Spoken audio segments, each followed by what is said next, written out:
Mi propio hijo me cerró la puerta en mis narices en la noche más importante de su vida, dejándome parada en la banqueta como si fuera una limosnera cualquiera.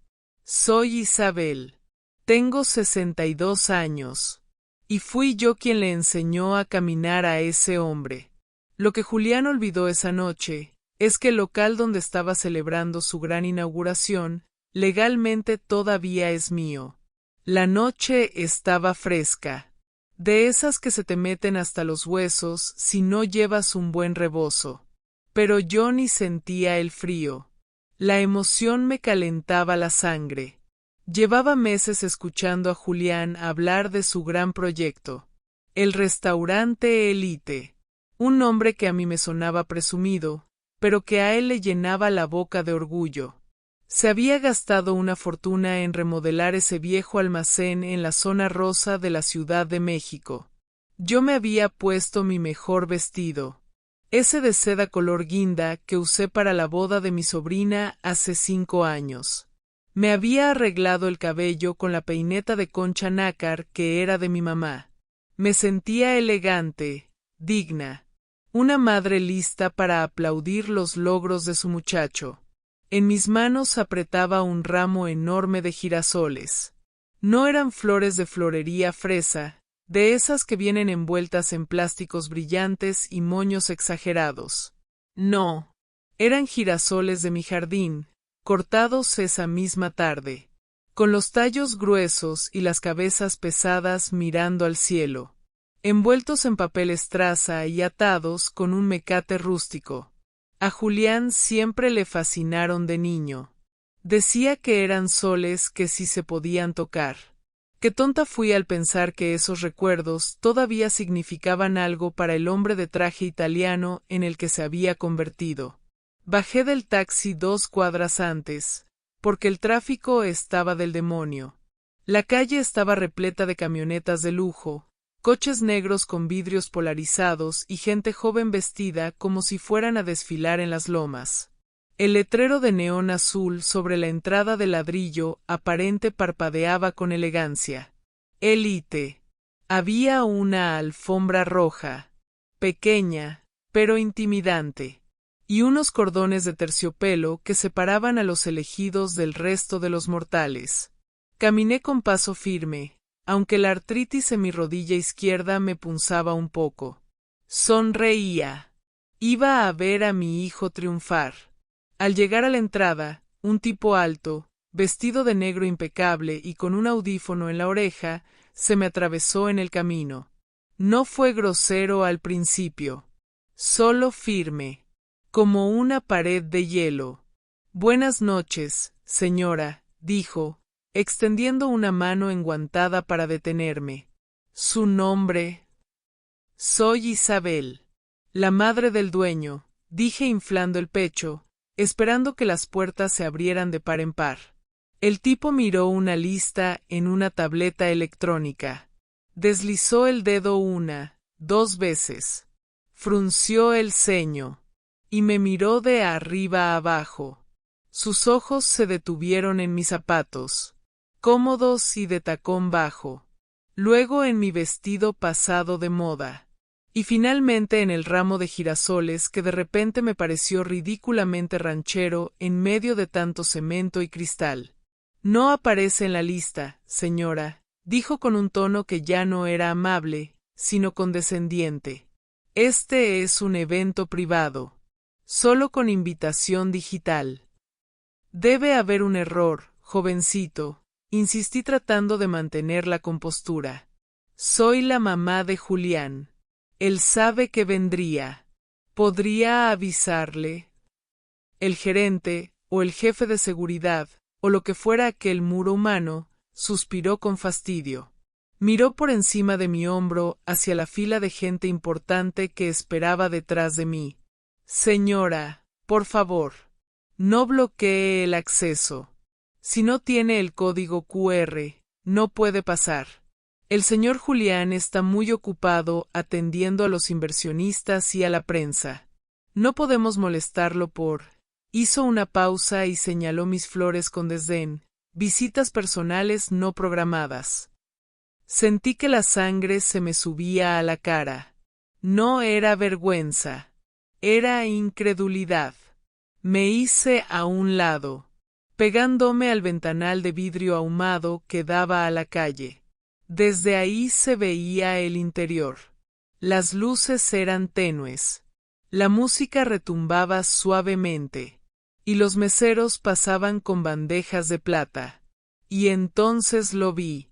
Ahí estaba Julián. Estaba en el centro del salón, bajo una lámpara de diseño industrial, riendo con un grupo de hombres en trajes grises y mujeres con vestidos de lentejuelas. Se veía guapo, exitoso, radiante. Mi corazón dio un vuelco. Levanté la mano, aunque sabía que el vidrio era grueso, y golpeé suavemente con mi anillo de bodas. «Julián», grité, aunque mi voz se ahogó en el ruido de la calle. Él giró la cabeza. Sus ojos se encontraron con los míos. Por un segundo, el mundo se detuvo. Vi el reconocimiento en su mirada. Vi cómo sus ojos bajaron a los girasoles que yo sostenía contra mi pecho como un escudo. Y luego vi lo peor que una madre puede ver. Vi la vergüenza. Julián no sonrió. No hizo un gesto de espérame un momento. No se disculpó con sus invitados para salir a recibirme. Simplemente endureció la mandíbula. Sus ojos se volvieron fríos como dos piedras de río. Y se dio la vuelta. Me dio la espalda. Volvió a reír con el hombre a su lado. Una risa falsa y exagerada. Y tomó un trago largo de su copa de champán. Fingió no verme. Me borró de su mapa. Para él, yo no era más que una vieja inoportuna que desentonaba con la estética moderna de su nuevo imperio. El gerente se acercó de nuevo, esta vez invadiendo mi espacio personal. Señora, le voy a pedir que se retire. Está dando una mala imagen al establecimiento. Los clientes se sienten incómodos. Mala imagen. Yo, que le limpié los mocos, que trabajé turnos dobles en la fábrica textil para pagarle la universidad de administración, que vendí las joyas de mi abuela para su primer coche. Yo era la mala imagen. Sentí un peso muerto en los brazos. Los girasoles. Esas flores bonitas y tontas que había cultivado con tanto amor. Miré las flores. Luego miré la espalda de mi hijo a través del vidrio. Y finalmente miré al gerente. No se preocupe, dije, y mi voz salió extrañamente calmada, sin temblores. Ya me voy. Me agaché con dificultad, sintiendo el crujido en mis rodillas, y deposité el ramo en el suelo, justo al lado de un bote de basura de metal cromado. Los girasoles quedaron ahí, brillantes y tristes, contra el concreto gris de la banqueta. Dígale a Julián, murmuré, aunque el gerente ya estaba atendiendo a una pareja de modelos que acababa de llegar, que estas eran para su suerte. Me di la vuelta y caminé. No tomé un taxi de inmediato. Necesitaba caminar. Necesitaba que el aire frío me golpeara la cara para no ponerme a llorar en plena calle. Caminé 3 cuadras hasta llegar a una placita con bancas de madera. Me senté. Y solo entonces permití que las lágrimas salieran. No lloraba por la fiesta. No me importaba el champán ni los canapés.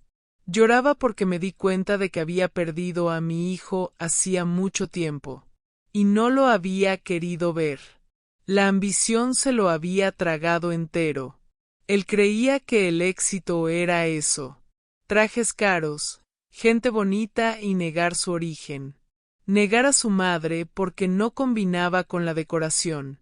Saqué un pañuelo de tela de mi bolsa y me sequé la cara. Respiré hondo. El olor a gasolina y comida callejera llenó mis pulmones. Muy bien, Julián, dije en voz alta para mí misma. Si quieres jugar a ser un empresario despiadado, Juguemos. La tristeza empezó a transformarse en otra cosa. Era una sensación fría y dura, como el acero. Me acordé de mi padre, un hombre que no sabía leer ni escribir, pero que compró terrenos cuando nadie daba un quinto por esta colonia. Me acordé de cómo yo había administrado esos bienes en silencio, mientras Julián jugaba al emprendedor con el dinero que yo le prestaba a fondo perdido. Llegué a mi casa, una casona antigua de techos altos y pisos de madera que crujen con cada paso. Todo estaba en silencio. Me quité los zapatos y me serví un vaso de agua. Fui hasta el estudio, un cuarto pequeño lleno de archiveros metálicos y olor a papel viejo. Encendí la lámpara del escritorio. La luz amarilla iluminó el polvo que flotaba en el aire. Abrí el tercer cajón del escritorio, el que siempre mantengo cerrado con llave. Ahí estaba una carpeta de cuero marrón, gastada por los años. La abrí. Adentro estaba el contrato de comodato, un documento legal que Julián me hizo firmar hacía un año cuando necesitaba el local familiar para emprender. Yo lo había firmado sin leer la letra chiquita, confiando ciegamente en él. Pero Julián, en su arrogancia, había olvidado un detalle crucial sobre su madre. Yo nunca firmo nada sin tener una copia de respaldo, y sin entender las cláusulas de rescisión. Mis ojos recorrieron el papel hasta llegar a la cláusula quinta. El presente contrato de uso gratuito del inmueble queda sujeto a la revocación unilateral por parte de la propietaria, Isabel Mendoza, en caso de que se considere que el uso del inmueble atenta contra la moral, las buenas costumbres o los intereses familiares. Con un preaviso de 5 días hábiles. Sonreí. No era una sonrisa dulce. Era la sonrisa de quien tiene la mano ganadora en una partida de póker. Y el oponente ni siquiera sabe que las cartas están marcadas. Julián pensó que el local era suyo. Pensó que yo era una vieja decorativa que le había regalado el edificio. Nunca se preocupó por formalizar una transferencia de propiedad, porque eso costaba impuestos. Y él quería ahorrar para sus lámparas de diseñador. Él solo tenía un permiso de uso, un permiso que dependía enteramente de mi buena voluntad. Y mi buena voluntad se había quedado tirada en la banqueta, junto a un ramo de girasoles marchitos. Miré el reloj de pared. Eran las 11 de la noche. La inauguración debía estar en su punto máximo.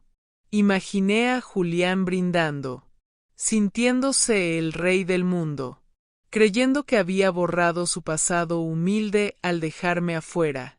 Tomé mi vieja pluma fuente, esa que tiene el barril de nácar y que mancha un poco los dedos de tinta azul. Saqué una hoja de papel membretado, de ese papel grueso que ya casi nadie usa. Vamos a ver qué tan élite es tu negocio cuando no tengas techo, mijo, susurré. Empecé a redactar. No una carta de madre dolida, sino una notificación formal. Usé las palabras que aprendí lidiando con abogados y notarios durante 40 años de administrar lo poco que mi padre nos dejó. Rescisión inmediata.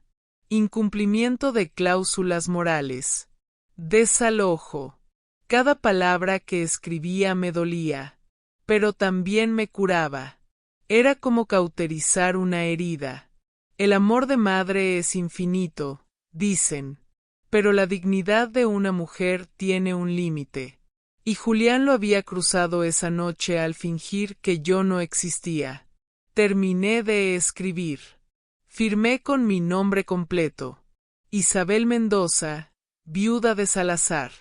El trazo fue firme, enérgico, rasgando un poco el papel al final. Mañana a primera hora iría a la notaría. No enviaría a un mensajero. Iría yo misma. Y no llevaría flores. Llevaría algo mucho más potente. La realidad. Me levanté del escritorio y me acerqué a la ventana. A lo lejos se veían las luces de la ciudad reflejadas en las nubes bajas. Mi hijo estaba allá afuera celebrando su independencia. Lo que no sabía era que su independencia estaba construida sobre los cimientos que yo sostenía. Y yo estaba a punto de mover la tierra bajo sus pies. Apagué la luz del estudio, dejando la carpeta abierta sobre el escritorio, lista para la batalla que empezaría al amanecer. El café de la mañana nunca me había sabido tan amargo, y no era porque se me hubiera olvidado ponerle azúcar. Era el sabor de la realidad asentándose en mi paladar. Me desperté antes de que saliera el sol, como lo he hecho durante los últimos 40 años. Pero esta vez no había alegría por el nuevo día, sino una misión fría y calculadora instalada en mi pecho. La casa estaba en silencio. Ese silencio pesado que solo conocen las viudas que viven rodeadas de recuerdos. No fui a la notaría de inmediato. La impulsividad es un lujo de la juventud. Y yo ya no era joven. Era sabia. Antes de mover mis fichas, necesitaba saber exactamente en qué terreno estaba parada. Me senté en la mesa de la cocina con mi taza de peltre despotillada, esa que Julián siempre quiso tirar a la basura porque decía que era de pobres. Y abrí el periódico local. Ahí estaba, página de sociales, una foto a todo color de mi hijo, sonriendo con esa dentadura perfecta que le costó una fortuna, abrazado a un diputado y a una modelo que parecía tener hambre. El titular decía: el visionario Julián Salazar reinventa la noche con Elite. El artículo hablaba de su genio emprendedor, de su capacidad para transformar ruinas en oro, y de cómo él solo, sin ayuda de nadie, había levantado ese imperio gastronómico. Sin ayuda de nadie, leí en voz alta, y mi risa resonó hueca en la cocina. ¿Qué memoria tan corta tienes, muchacho? Dejé el periódico a un lado y saqué mi vieja libreta de cuentas. No era una tableta digital ni una hoja de cálculo en la nube. Era un cuaderno de contabilidad de tapa dura con las esquinas gastadas, donde yo anotaba cada peso que entraba y salía desde 1985. Empecé a revisar los números. Los préstamos que le hice para la remodelación, anotados bajo el concepto de adelanto de herencia. Las facturas de los proveedores que en un descuido de él habían llegado a mi domicilio fiscal, y que yo había pagado para que no le cortaran el crédito. Sumé, resté, y el resultado me heló la sangre. Julián no solo era un ingrato, era un pésimo administrador. Estaba sobreendeudado hasta el cuello. Para mantener esa fachada de lujo, había pedido créditos a bancos que yo no conocía, usando el flujo de caja proyectado de un negocio que apenas nacía. Si Elite no facturaba millones en el primer mes, el castillo de naipes se vendría abajo. Pero había algo más, algo que mi instinto de vieja loba me decía que revisara. Me vestí con ropa sencilla, un pantalón gris y una blusa blanca, y tomé el camión hacia el centro, directo al registro público de la propiedad, y luego a la tesorería municipal. No quería usar el auto. En el camión se escucha lo que la gente dice. Se siente el pulso de la ciudad. Al llegar a la ventanilla de la tesorería, me atendió Carmencita, una funcionaria que lleva ahí tantos años como yo tengo de viuda. Doña Isabel, ¡qué milagro!, exclamó ella acomodándose los lentes. ¿Viene a pagar el predial de la casa grande? No, Carmencita. Vengo a preguntar por el estado de cuenta del local de la calle Reforma, el del viejo almacén. Ella tecleó en su computadora vieja y ruidosa. Frunció el ceño. ¡Ay, doña Isabel! Aquí me aparece una nota roja. El impuesto predial tiene un rezago de 2 años. Y hay una multa por una obra no regularizada. Parece que hicieron modificaciones estructurales sin el permiso completo de patrimonio histórico. Sentí un golpe en el estómago. Julián no solo me había negado la entrada, había puesto en riesgo mi patrimonio. El edificio era una joya arquitectónica de 1920. Si el municipio se enteraba de las modificaciones ilegales, podrían clausurar y embargar.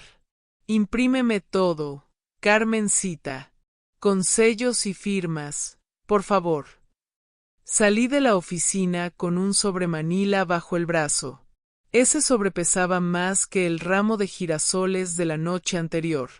Adentro no había flores. Había dinamita. Julián había olvidado que aunque él jugaba a ser el dueño, los impuestos y las multas seguían llegando a nombre del titular de la escritura. Yo. Caminé unas cuadras hasta el despacho del licenciado Evaristo. Evaristo no es un abogado de esos que salen en la televisión con trajes brillantes. Su oficina huele a tabaco y a madera vieja, y está llena de libros de derecho que llegan hasta el techo. Él fue el mejor amigo de mi difunto esposo, y el único hombre en quien confío plenamente. Isabel, dijo al verme entrar, levantándose con dificultad de su sillón de cuero. Tienes cara de que vas a la guerra. No voy, Evaristo.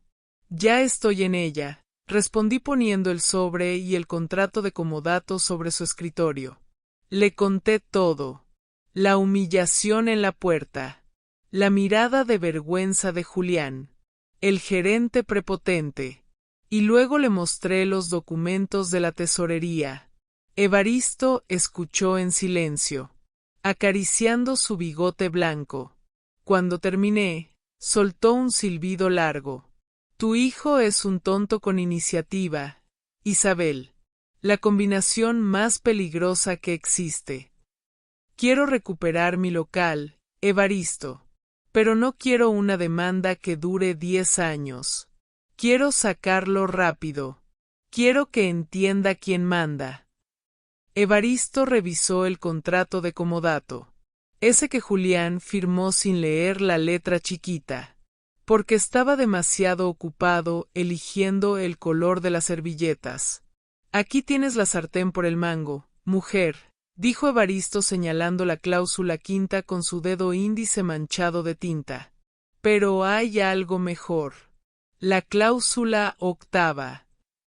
El comodatario se obliga a mantener el inmueble libre de gravámenes, deudas administrativas y a respetar la normativa municipal vigente. El incumplimiento causará la rescisión automática sin necesidad de declaración judicial. Mis ojos se iluminaron. Automática. Significa que no necesito un juez para dar por terminado el contrato, murmuré entendiendo el alcance de mi poder. Exacto. Solo necesitas un notario que dé fe del incumplimiento. Y casualmente mi sobrino acaba de recibir su patente de notario. Y me debe varios favores. Me recliné en la silla, sintiendo como la tensión de mis hombros empezaba a bajar.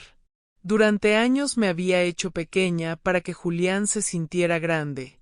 Me había quedado en la sombra administrando las rentas modestas, remendando ropa, cocinando guisos económicos, todo para que él pudiera estudiar en las mejores universidades y codearse con la gente fresa. Pensé en todas las veces que él me había subestimado. Mamá, tú no entiendes de negocios modernos. Mamá, deja eso. Tú ya estás cansada.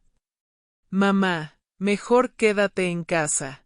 No te va a gustar el ambiente. Cada una de esas frases había sido un ladrillo en el muro que él construyó entre nosotros. Él veía mis manos arrugadas y pensaba en debilidad. No sabía que estas manos habían cargado cajas. Habían firmado hipotecas de riesgo para salvar el patrimonio familiar en la crisis del 94. y habían sostenido el techo sobre su cabeza cuando su padre murió. Julián creía que el poder residía en la imagen, en el marketing, en los likes de las redes sociales. Yo sabía que el verdadero poder estaba en los papeles, en la ley y en la propiedad de la tierra. Él vivía en una nube digital. Yo era dueña del suelo que pisaba.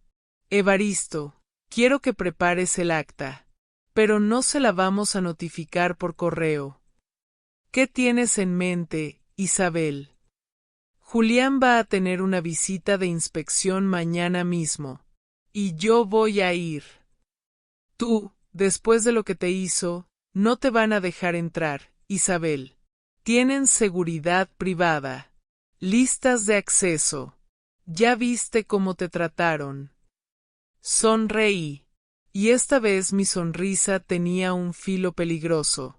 Esta vez no voy a ir como la mamá que lleva flores.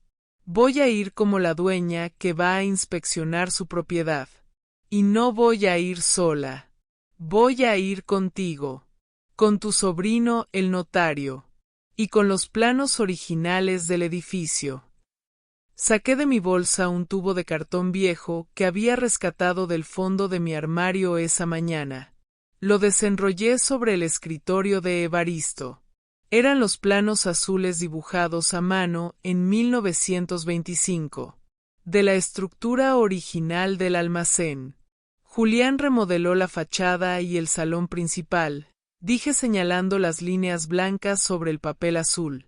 Pero él no sabe que la caja de fusibles principal, la llave de paso del agua y el control del gas no están en el sótano como él cree. Evaristo se inclinó interesado. ¿Dónde están? Están en un cuarto de servicio oculto detrás de la pared falsa del callejón trasero. Un cuarto al que solo se puede entrar con una llave antigua que yo tengo. Saqué de mi bolsillo un llavero pesado de bronce. Tenía 3 llaves grandes, oxidadas, que parecían de una prisión medieval. Mi esposo selló esa puerta hace 20 años porque era insegura. Julián ni siquiera sabe que existe. Probablemente puso su elegante cocina justo al lado, conectándose a la red de manera improvisada. Isabel, eres diabólica, dijo Evaristo, pero lo dijo con admiración.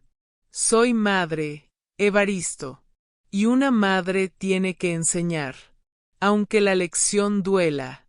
Julián necesita aprender que no se puede construir un futuro escupiendo sobre el pasado. Salí del despacho con una sensación de ligereza que no sentía hacía años. El sol del mediodía brillaba fuerte. Me detuve en un puesto de jugos y pedí uno de naranja.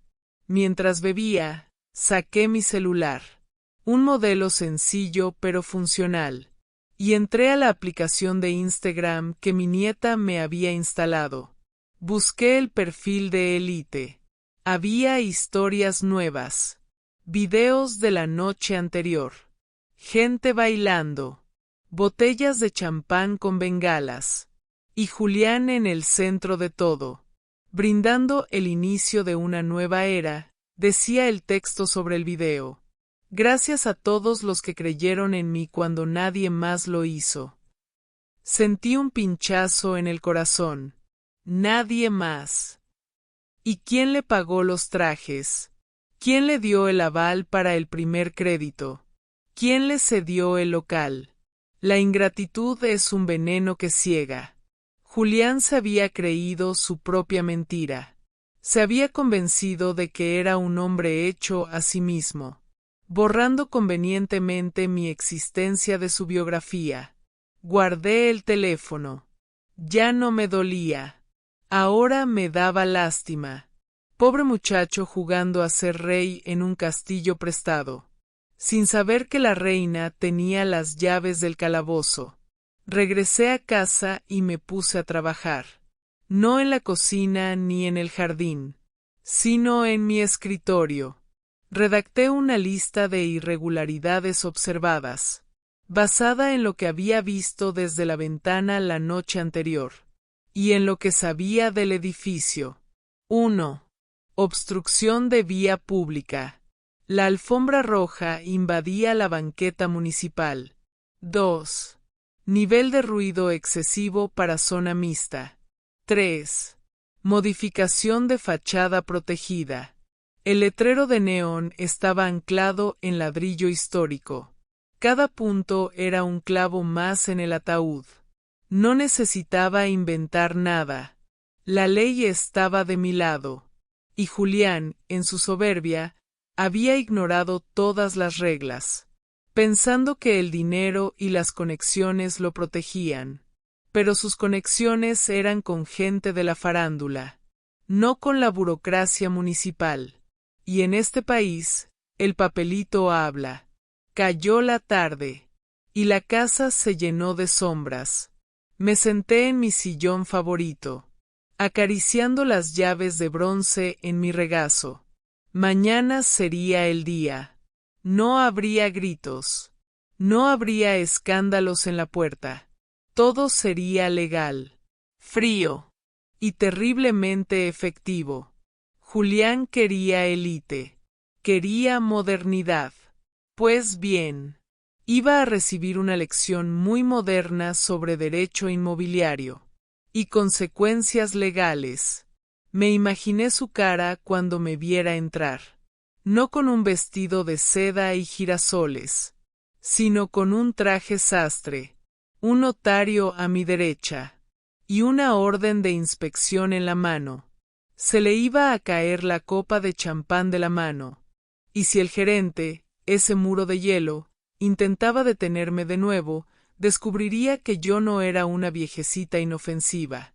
Yo era Isabel Mendoza, y estaba a punto de derrumbar su pequeño teatro. Miré el reloj. Faltaban 12 horas para que abrieran las oficinas. 12 horas para que el visionario descubriera que su visión tenía un punto ciego gigante. Su madre. Me fui a la cama temprano, pero antes coloqué las llaves de bronce sobre la mesa de noche, junto a la foto de mi difunto esposo. Ayúdame, viejo, susurré a la foto. Nuestro hijo necesita un escarmiento para volver a ser hombre. Cerré los ojos y dormí como un bebé, con la tranquilidad de quien sabe que al amanecer la justicia dejará de ser una palabra bonita para convertirse en un martillo. Me puse el traje sastre gris plomo que usaba cuando iba a negociar con los proveedores de mi marido. Hacía años que no salía del armario. Olía levemente a naftalina y a tiempos mejores, pero me quedaba perfecto. Me miré al espejo y no vi a la madre rechazada de la noche anterior. Vi a la propietaria. Me recogí el cabello en un chongo apretado, sin adornos, sin peinetas sentimentales. Me calcé unos zapatos negros de tacón cuadrado, de esos que hacen ruido al pisar, anunciando que alguien importante ha llegado. A las 3 de la tarde, el sol pegaba fuerte sobre la fachada de ladrillo de élite. A esa hora, los restaurantes están en esa calma tensa previa al servicio de la cena. Los proveedores entran y salen. Los cocineros pican cebolla a toda velocidad. Y los meseros limpian copas. Era el momento perfecto para el caos. Evaristo me esperaba en la esquina fumando un cigarro con parsimonia. A su lado estaba su sobrino Roberto, un muchacho joven con cara de niño, pero con el sello de notario público brillando en la solapa de su saco. Roberto sostenía una carpeta gruesa y una cámara fotográfica. ¿Lista, Isabel?, preguntó Evaristo tirando la colilla al suelo y pisándola. Nunca he estado más lista, Evaristo. Vamos a ver si el código QR sirve para detener esto. Caminamos los 50 metros que nos separaban de la entrada. La alfombra roja seguía ahí, un poco más sucia que anoche, acumulando polvo de la calle. El mismo gerente de seguridad, el hombre de negro con el audífono, estaba recargado en el marco de la puerta. revisando su celular con aburrimiento. Al vernos acercar, se enderezó. Me reconoció de inmediato, pero su expresión cambió cuando vio mi ropa y a mis acompañantes. Ya no me miró con desdén, sino con una cautela animal. Señora, empezó a decir, levantando la mano como si fuera un policía de tránsito. Le dije anoche que el señor Julián no recibe visitas personales, y menos a esta hora. Están en preservicio. No me detuve, ni siquiera aminoré el paso. Buenas tardes, dije con voz seca. No vengo de visita personal, y no necesito que me anuncie. El hombre intentó bloquearme el paso, interponiendo su cuerpo grande entre la puerta y yo. Señora, por favor, no me obligue a ser grosero. No pueden pasar. Es propiedad privada. Evaristo dio un paso adelante con esa elegancia vieja que ya no se ve. Sacó una tarjeta de su bolsillo y se la puso al hombre en la mano enguantada, casi como si le estuviera dando una propina. Corrección, joven. Es propiedad privada, sí, pero la dueña es la señora Isabel Mendoza aquí presente, y nosotros somos su representación legal y fe pública. Si nos impide el paso, estará cometiendo un delito de despojo y obstrucción de la justicia en flagrancia. ¿Quiere que llamemos a la patrulla ahora mismo? ¿O nos va a abrir la puerta? El gerente parpadeó confundido. Miró la tarjeta. Me miró a mí. Miró al notario que ya estaba tomando la primera foto de la fachada alterada. Su audífono zumbó con alguna instrucción. Pero él estaba paralizado. La seguridad de los antros modernos está entrenada para lidiar con borrachos y gente que quiere colarse, no con señoras mayores que conocen el Código Civil. Yo tengo que avisar al señor Julián, balbuceó perdiendo toda su arrogancia. Avísele, dije empujando la puerta de cristal con mi propia mano. Dígale que la dueña ha venido a inspeccionar su inmueble. Entramos. El aire acondicionado estaba a todo lo que daba. Un contraste brutal con el calor de la calle. Adentro, el lugar olía a limpiador de pino barato y a mariscos frescos. Varios meseros levantaron la vista, sorprendidos de ver a 3 extraños en ropa de oficina invadiendo su territorio. Caminé directo al centro del salón, mis tacones resonando clac, clac, clac sobre el piso de cemento pulido. Roberto, el notario, empezó a trabajar en silencio. Clic foto a la pared donde habían taladrado para poner unas repisas metálicas horribles. Clic foto al techo donde habían descubierto las vigas originales sin el tratamiento antiplagas requerido. Clic foto a la barra que bloqueaba parcialmente la salida de emergencia lateral. Oigan, ¿qué es esto?, gritó alguien desde el fondo. Era Julián. Salía de la cocina secándose las manos en un trapo blanco. Llevaba una camisa azul arremangada y se veía cansado, con ojeras marcadas. Al verme, se detuvo en seco. Su cara pasó de la sorpresa al enojo en un segundo. Mamá, soltó, y luego bajó la voz, mirando a sus empleados que cuchicheaban. ¿Qué haces aquí? ¿No te bastó con el drama de anoche? Por favor, vete a la casa. Tengo una inspección de sanidad mañana y no tengo tiempo para tus berrinches. Me giré lentamente hacia él. No sentí el amor ciego de siempre. Sentí una claridad cristalina. Buenas tardes, Julián, le dije sin usar el hijo ni el mijo. Justamente de inspecciones venimos a hablar. Parte 6. ¿De qué hablas? ¿Quiénes son estos? Señaló a Evaristo y a Roberto. Mamá, esto es un negocio serio. ¿No puedes traer a tus amigos del barrio a tomar fotos? Saquen a esta gente, gritó al gerente que había entrado detrás de nosotros, cabizbajo. El gerente no se movió. Julián, intervino Evaristo con voz suave pero firme. Soy el licenciado Evaristo Méndez. Y el licenciado Roberto aquí presente es notario público número 45. Estamos levantando un acta de hechos sobre el estado del inmueble propiedad de tu madre, bajo el amparo de la cláusula octava del contrato de comodato que firmaste. Julián soltó una risa nerviosa, incrédula. Se pasó la mano por el pelo engominado. ¿Comodato? ¿De qué hablas, mamá? Por Dios, deja de jugar a la abogada. Te ves ridícula. El local es mío. Tú me lo diste.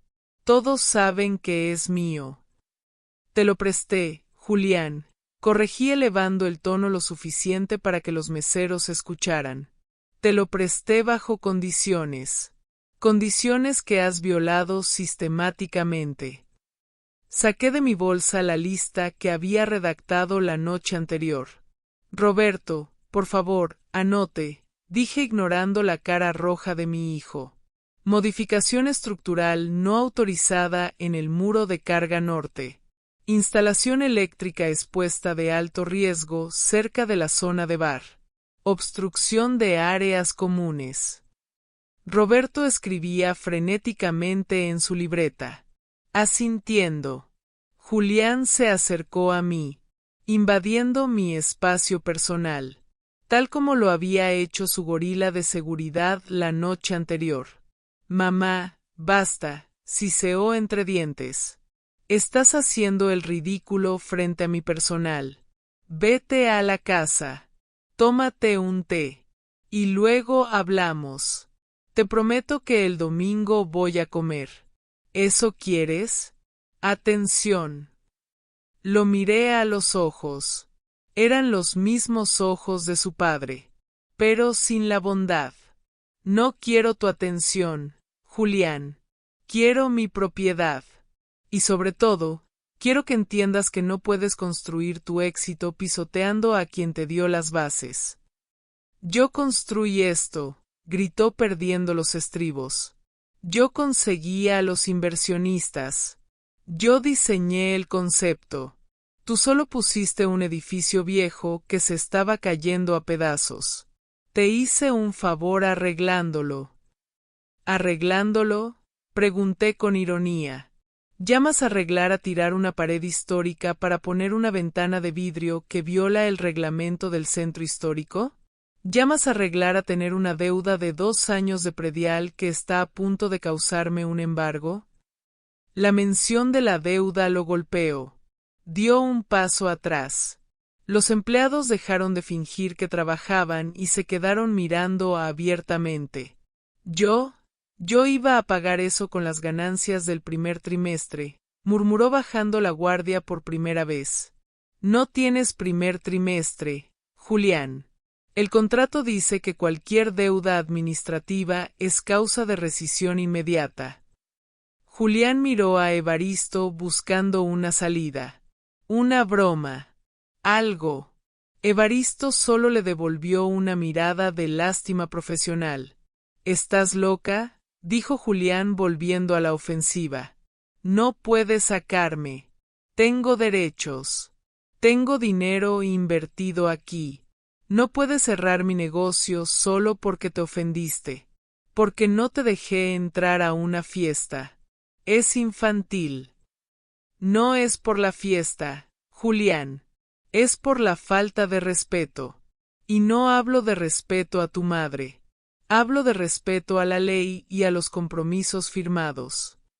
Caminé hacia la parte trasera del local, hacia ese pasillo estrecho que conectaba la cocina con los baños. Julián me siguió furioso. ¿A dónde vas? No puedes entrar ahí. Es zona de personal.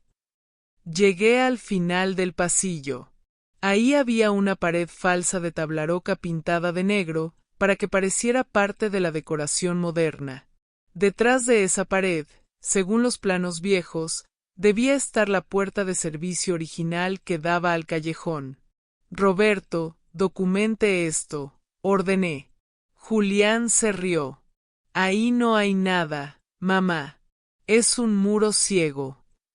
Eso es lo que tú crees. Porque nunca te tomaste la molestia de conocer el edificio que ocupas. Me acerqué a un panel lateral que parecía decorativo. Metí los dedos en una ranura casi invisible. Y jalé. El panel cedió con un chirrido. Detrás apareció una puerta de metal antigua, oxidada y llena de telarañas. El silencio en el pasillo se hizo absoluto. Julián miraba la puerta con la boca abierta. Nunca la había visto. Saqué el llavero de bronce de mi bolsillo. Las llaves pesadas tintinearon como campanas de iglesia. Esta puerta, expliqué con calma pedagógica, da al cuarto de máquinas original. Cuando tu padre y yo compramos este lugar hace 40 años, aquí se centralizaba todo. Metí la llave más grande en la cerradura.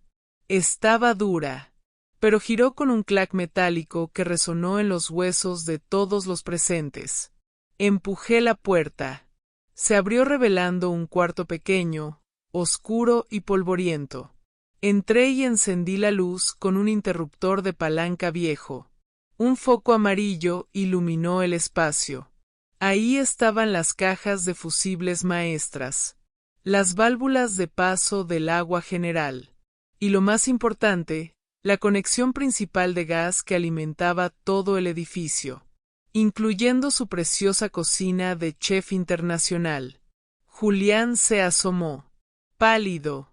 ¿Qué es esto?, preguntó con un hilo de voz. Esto, hijo mío, es el corazón del edificio. Tú decoraste la piel. Le pusiste maquillaje y joyas baratas. Pero yo controlo los órganos vitales. Señalé la palanca roja gigante que controlaba la electricidad trifásica. Tu cocina ultramoderna. Tus refrigeradores inteligentes. Tu sistema de sonido envolvente. Y tu aire acondicionado. Dependen de esta palanca. Y adivina qué. Esta instalación no está en los planos que presentaste al municipio para tu remodelación. Es una instalación fantasma. Si Protección Civil ve esto, te clausuran hoy mismo. Y te ponen una multa que no vas a pagar ni viviendo 3 vidas. Julián entendió. Por fin la arrogancia se le cayó como una máscara rota. Entendió que su madre no era una viejecita dolida que tiraba flores en la calle. Entendió que estaba frente a la dueña del tablero. Mamá, dijo, y esta vez la palabra sonó diferente. Sonó a miedo. No puedes. Tengo reservaciones completas para hoy. Viene el crítico gastronómico del periódico nacional. No puedes hacerme esto. Miré la palanca. Luego lo miré a él. Tienes razón. No puedo hacerte esto, dije. Y vi un destello de esperanza en sus ojos. No puedo. Porque sería ilegal cortarte los servicios sin previo aviso. Julián soltó el aire que contenía. Gracias, mamá. Sabía que no serías capaz de... Pero lo interrumpí, y mi voz se volvió de acero. Lo que sí puedo hacer, y voy a hacer ahora mismo, es instruir al notario para que certifique la existencia de esta conexión irregular. Y mañana a primera hora presentaré la denuncia voluntaria ante el municipio para deslindarme de responsabilidades. Eso es lo mismo que clausurarme, gritó desesperado. Si viene el municipio, van a cerrar todo. Exacto. Pero lo harán ellos, no yo. Yo solo estoy cumpliendo con mi deber ciudadano de reportar una irregularidad en mi propiedad. No querrás que tu madre vaya a la cárcel por tu negligencia, ¿verdad? Me di la vuelta y salí del cuartito, cerrando la puerta y volviendo a echar llave. Guardé el llavero en mi bolsa con un movimiento deliberadamente lento. Tienes 24 horas, Julián, dije pasando por su lado sin tocarlo. 24 horas para desalojar voluntariamente y entregarme las llaves del local. Si lo haces, no presento la denuncia y te dejo sacar tus equipos. Si no lo haces, bueno, digamos que la inauguración de Elite será también su clausura. Caminé hacia la salida. Los meseros se apartaron como si yo fuera Moisés abriendo las aguas. Evaristo y Roberto me siguieron. Al llegar a la puerta de cristal, me detuve y miré hacia atrás. Julián estaba parado en medio del pasillo oscuro, pequeño, derrotado, rodeado de su lujo falso. Por cierto, le dije levantando un poco la voz para que el gerente de seguridad también escuchara. La próxima vez que alguien llegue a tu puerta con flores, ábrele.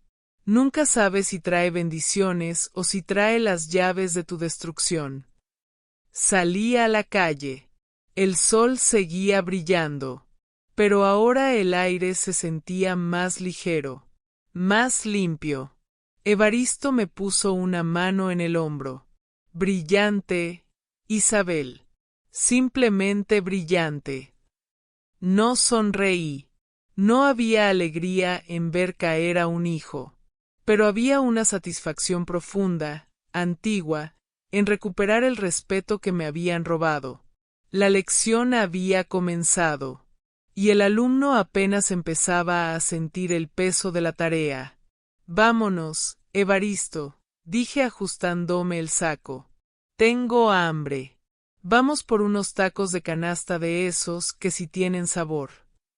Dejamos atrás el letrero de neón que empezaba a parpadear con la luz de la tarde, sin saber que sus horas de brillo estaban contadas. El teléfono de la casa no dejó de sonar en toda la noche. Era un repiqueteo insistente, nervioso, que retumbaba en el pasillo vacío como un grito de auxilio que llegaba demasiado tarde. No contesté. Me senté en mi sillón con una taza de té de manzanilla que ya se había enfriado, escuchando cómo la máquina contestadora se llenaba con la voz quebrada de Julián. Primero fueron ruegos, luego promesas vacías, después gritos de indignación, y finalmente un silencio lloroso que me dolía más que los insultos. Al amanecer desconecté el aparato. La decisión estaba tomada. Y el plazo corría como arena entre los dedos. Llegué al local a las 11 de la mañana, una hora antes de que se cumpliera mi ultimátum. La calle estaba tranquila, pero frente a Elite se respiraba una tensión eléctrica, como el aire antes de una tormenta de verano. No había alfombra roja ni luces de neón encendidas. Solo la cruda realidad de la luz del día que revelaba las manchas en los vidrios y la pintura mal aplicada en los marcos de las ventanas. Esta vez no iba sola ni con abogados. Iba con mi presencia, y con una carpeta negra bajo el brazo. Al acercarme a la puerta, vi al gerente de seguridad. El mismo muro de hielo que me había humillado. Pero el hielo se había derretido. Estaba sentado en un banco alto con la corbata floja y la mirada perdida en el tráfico. Al verme, se puso de pie de un salto, pero no para bloquearme el paso. Señora Isabel, murmuró bajando la cabeza. Ya no había arrogancia, solo el cansancio de quien sabe que el barco se hunde. Buenas tardes, respondí sin detenerme. ¿Está mi hijo adentro? Está en la oficina, señora, con el contador y el chef ejecutivo. Están discutiendo. Entré. El restaurante olía a alcohol rancio y a café quemado. El olor de las malas decisiones tomadas de madrugada. Las sillas estaban subidas sobre las mesas con las patas apuntando al techo, como animales muertos. Un grupo de meseros murmuraba en una esquina con los brazos cruzados y caras de preocupación. Al verme pasar, el silencio se extendió como una mancha de aceite. Ellos sabían. Los empleados siempre saben cuando el patrón ha perdido el control. Antes que el propio patrón. Caminé hacia la oficina de cristal que Julián había mandado construir en el mezanine, desde donde le gustaba mirar a sus clientes como si fuera un emperador romano. Subí la escalera de metal, mis pasos resonando firmes, y abrí la puerta sin tocar. La escena era patética. Julián estaba despeinado, con la camisa arrugada y los ojos inyectados en sangre. El escritorio, antes impecable, estaba cubierto de papeles, facturas y tazas de café a medio terminar. Frente a él, un hombre calvo tecleaba furiosamente en una calculadora, y el chef, un muchacho con tatuajes en los brazos, miraba por la ventana con disgusto. Mamá, Julián se levantó de golpe, tirando una pila de sobres al suelo. ¿Qué haces aquí antes de la hora? Todavía tengo 40 minutos. Estoy resolviendo esto. No estás resolviendo nada, Julián, dije colocando mi carpeta negra sobre el desorden de su escritorio. Estás buscando culpables. Y se te acabó el tiempo. El contador levantó la vista, ajustándose los lentes. Señora, si usted es la propietaria, debe saber que cerrar ahora sería catastrófico. Los números. Los números son rojos, licenciado, lo corté. Y lo han sido desde antes de abrir. Julián les ha vendido humo. Julián golpeó la mesa con el puño. Un gesto infantil que me recordó a sus berrinches de los 5 años cuando no le compraba dulces. Tengo inversionistas, mamá. Tengo gente importante que confía en mí. Si me cierras el local, me van a demandar. Voy a perderlo todo por tu culpa. Por tu rencor de vieja. Sus palabras, diseñadas para herir, ya no me tocaban. Eran flechas de papel. Lo miré con una calma que lo desarmó más que cualquier grito. No, hijo. No vas a perderlo todo por mi culpa. De hecho, vengo a evitar que vayas a la cárcel. Abrí la carpeta negra. Adentro no había demandas de desalojo.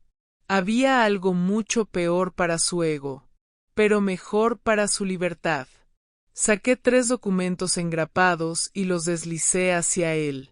¿Qué es esto?, preguntó tomándolos con manos temblorosas. Esas son las notificaciones de embargo de la tesorería, del Seguro Social y de 2 proveedores de equipo de cocina que me buscaron ayer porque tú no les contestas el teléfono. Iban a venir hoy a las 2 de la tarde a llevarse las estufas y los refrigeradores. Con la policía, Julián. Julián palideció. Se dejó caer en su silla de cuero ergonómica que de repente parecía quedarle demasiado grande. Yo les dije que les pagaría la próxima semana con las ganancias de la inauguración.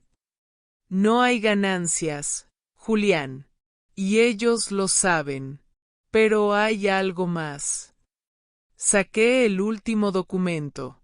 Era un cheque bancario ya cobrado con un sello rojo de pagado. Ayer, después de salir de aquí, fui a ver a esos proveedores. Y fui al banco. Pagué la deuda de los equipos. Y renegocié tu deuda con el banco poniendo mi casa, mi hogar de toda la vida, como garantía colateral. El silencio en la oficina fue absoluto. Se escuchaba el zumbido del aire acondicionado y la respiración agitada de mi hijo. El chef se dio la vuelta, mirándome con respeto por primera vez. ¿Por qué?, susurró Julián con la voz rota. Si me odias, si me quieres echar, ¿por qué? Porque soy tu madre, pedazo de tonto, dije sintiendo como se me quebraba un poco la voz, pero manteniéndome firme. Y una madre no deja que su hijo se ahogue, aunque tenga que arrastrarlo del pelo a la orilla. Pero escúchame bien. Pagué las deudas para que no te metan preso por fraude. No para que sigas jugando al empresario exitoso. Me acerqué a él y apoyé las manos sobre el escritorio, inclinándome para que no pudiera desviar la mirada. Los equipos ahora son míos. La deuda es conmigo. Y el local, como ya te demostré ayer, sigue siendo mío. Así que técnicamente, Julián, tú no eres el dueño de Elite. Eres mi empleado más caro y menos eficiente. Julián negó con la cabeza, como si estuviera en una pesadilla de la que no podía despertar. No, no puedes hacerme esto. Mi imagen, la prensa. A la prensa no le importas, Julián. Mañana tendrán otro visionario a quien aplaudir. Pero tu realidad es esta. Estás en quiebra. Y tienes dos opciones ahora mismo. Levanté dos dedos, mostrándole el camino. Opción 1. Sigues con tu orgullo. Te vas por esa puerta y dejo que el municipio venga a clausurar por las irregularidades del gas y la estructura que te mostré ayer. Tu nombre quedará manchado legalmente, y cargarás con las demandas laborales de toda esta gente. Miré hacia afuera, hacia los meseros que esperaban. Opción 2. Renuncias ahora mismo a la administración. Me entregas las llaves. Salimos ahí afuera y les dices a tus empleados la verdad, que el negocio se reestructura. Yo me encargaré de liquidarlos conforme a la ley, o de recontratarlos si sirven para trabajar de verdad. Tú te vas a casa, a tu antigua habitación, y empiezas de cero, sin deudas externas, pero con una deuda moral conmigo que vas a tardar años en pagar. El contador cerró su laptop con un clic suave. Señor Salazar, dijo el hombre calvo, si me permite el consejo profesional, la señora le está ofreciendo un salvavidas de oro. Legalmente usted está frito. Julián miró a su alrededor. Miró su oficina de cristal, su trono transparente. Luego me miró a mí. En sus ojos vi morir al visionario Julián Salazar. Vi cómo se desmoronaba la fachada de hombre de mundo. Y quedaba solo el niño asustado que había cometido un error demasiado grande. Mamá, empezó a llorar. Pero esta vez no era manipulación. Era derrota. ¿Qué voy a hacer? Todos se van a burlar de mí. Deja que se burlen, le dije suavizando un poco el tono, alcanzándole un pañuelo de papel. La vergüenza es un gran maestro, mijo. A mí me humillaste en la puerta de este lugar. Y esa vergüenza me dio la fuerza para salvarte hoy. Ahora te toca a ti aprender. Julián tomó el pañuelo y se secó la cara. Asintió lentamente. Sacó un llavero de su bolsillo, ese llavero moderno con control remoto, y lo puso sobre la carpeta negra. Toma, dijo en un susurro. Haz lo que quieras. Tomé las llaves. Pesaban. No pesaban como el metal. Pesaban como la responsabilidad. Y así fue como recuperé mi dignidad. Y como le di a mi hijo la lección más dura de su vida. Hoy, 6 meses después, el local ya no se llama Elite. Se llama el Almacén de Isabel. Un lugar donde la gente de verdad come comida de verdad. Sin pretensiones. Sin códigos QR. Y Julián trabaja ahí. Con un delantal. Atendiendo mesas. Aprendiendo lo que es el trabajo honesto. Cada día que lo veo servir con humildad, sé que tomé la decisión correcta. Porque a veces, el amor de madre no es dar todo. Es quitar todo para que aprendan a valorar. Y tú, que me has escuchado hasta aquí, déjame decirte algo. Si alguna vez sientes que alguien te está pisoteando, que están abusando de tu bondad, que te están haciendo invisible, recuerda mi historia. Recuerda que el poder no está en los gritos. Está en los papeles, en la ley, y en la dignidad que nunca debes perder. Yo soy Isabel Mendoza. Tengo 62 años. Y recuperé lo que era mío. Si esta historia te tocó el corazón, si te hizo reflexionar, si te recordó que nunca es tarde para defender tu dignidad, te invito a que te suscribas a este canal. Aquí compartimos historias reales de gente real, de madres, de padres, de hijos, de familias. Historias que nos enseñan que la vida siempre nos da segundas oportunidades. Dale like si crees que hice lo correcto. Comenta qué hubieras hecho tú en mi lugar. Y comparte esta historia con alguien que necesite recordar que la dignidad no tiene precio. Nos vemos en la próxima historia. Porque la vida sigue. Y siempre hay una lección por aprender. Soy Isabel. Y esta fue mi historia.